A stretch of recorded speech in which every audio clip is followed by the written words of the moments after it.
देश के राष्ट्रीय महामार्ग ये निश्चित रूप से अमेरिका के बराबर होंगे, ये वचन मैं आपको देना चाहता हूं। जिस एक्सप्रेसवे का फीता काटकर नितिन गडकरी ये वचन दे रहे हैं, 1 महीने के भीतर उसके गड्ढे भरने की नौबत आ गई है।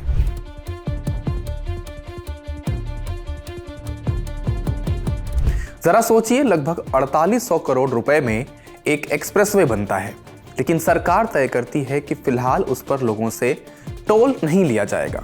है ना अजीब बात? हैरानी इस बात पर नहीं होनी चाहिए कि सरकार टोल नहीं लेगी।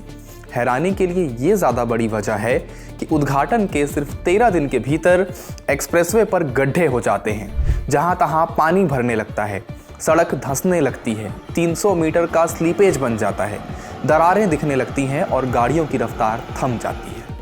यह है उत्तर प्रदेश का 6 लेन वाला लखनऊ कानपुर एक्सप्रेसवे।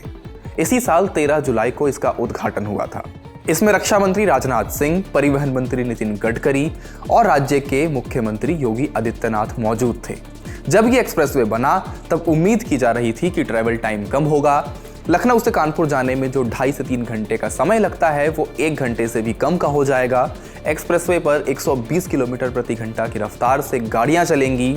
NH-27 पर लगने वाला भारी ट्रैफिक कम हो जाएगा, पर ये सारी उम्मीदें धरी की धरी रह गई। एक्सप्रेसवे शुरू होते ही टूटने फूटने की खबरें आने लगी। कानपुर लखनऊ एक्सप्रेसवे में मरम्मत के चलते जिस दूसरी रोड को आने और जाने के लिए रखा गया था, यानी एक ही रोड जहां पर गाड़ियां आ भी रही थी या जहां गाड़ियां जा भी रही थी, अब वहां पर एक बैरिकेडिंग और लगा दी गई है। वजह यह है कि अब उस रोड पर भी शिकायतें सामने आने लगी है, वहां भी रोड धंसने लगी है और वहां भी रोड खिसकने लगी है। ये लाइव एग्जांपल है। हम मौजूद हैं उस कानपुर लखनऊ एक्सप्रेसवे में। पीछे अगर आप देखेंगे, बाएं तरफ पहले से ही काम चल रहा है मरम्मत का। वो 300 मीटर का स्ट्रेच पहले से ही काट कर बनाया जा रहा है। दूसरी तरफ जहां पर गाड़ियां आ भी रही हैं, जा भी रही हैं, वहां पर एक और बैरिकेडिंग कर दी गई है। और यहाँ पे आप देखेंगे तो ये सड़क भी फिलहाल कल की बारिश के बाद धंस गई है और यहाँ पर इसे बनाने का काम किया जा रहा है। यहाँ बार बार सड़क खराब होने की शिकायतें सामने आने के बाद NHAI ने पूरे मामले की जांच शुरू की। शुरुआती जांच में अधिकारियों ने बताया था कि सड़क की खराबी स्लीपेज की वजह से हुई है।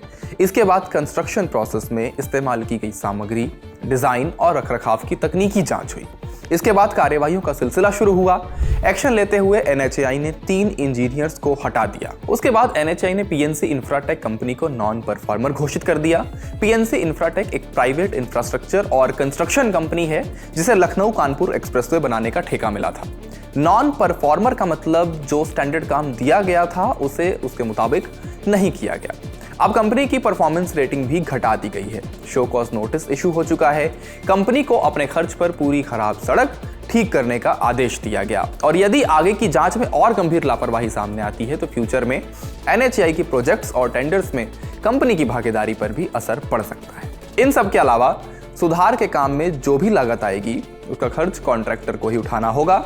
NHAI इसकी भरपाई नहीं करेगा। साथ ही IIT खड़गपुर के प्रोफेसर KS रेड्डी की अध्यक्षता में एक्सपर्ट्स की एक टीम बनाई गई है जो इसकी इन डेप्थ टेक्निकल इन्वेस्टिगेशन करेगी। रिपोर्ट्स के मुताबिक एक्सप्रेसवे पर 1 वे का टोल चार्ज 275 रुपए लगता था।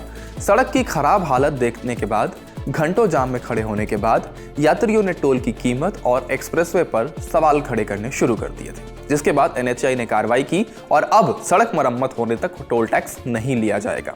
कुछ रिपोर्ट्स में यह भी कहा गया है कि टोल न लेने से जो नुकसान होगा उसकी भरपाई कॉन्ट्रैक्टर से की जाएगी। इस पूरे मामले पर आपका क्या मानना है, हमें अपनी राय कमेंट बॉक्स में जरूर बताएं। फिलहाल इस खबर में इतना ही। देखते रहिए ललन टॉप। शुक्रिया।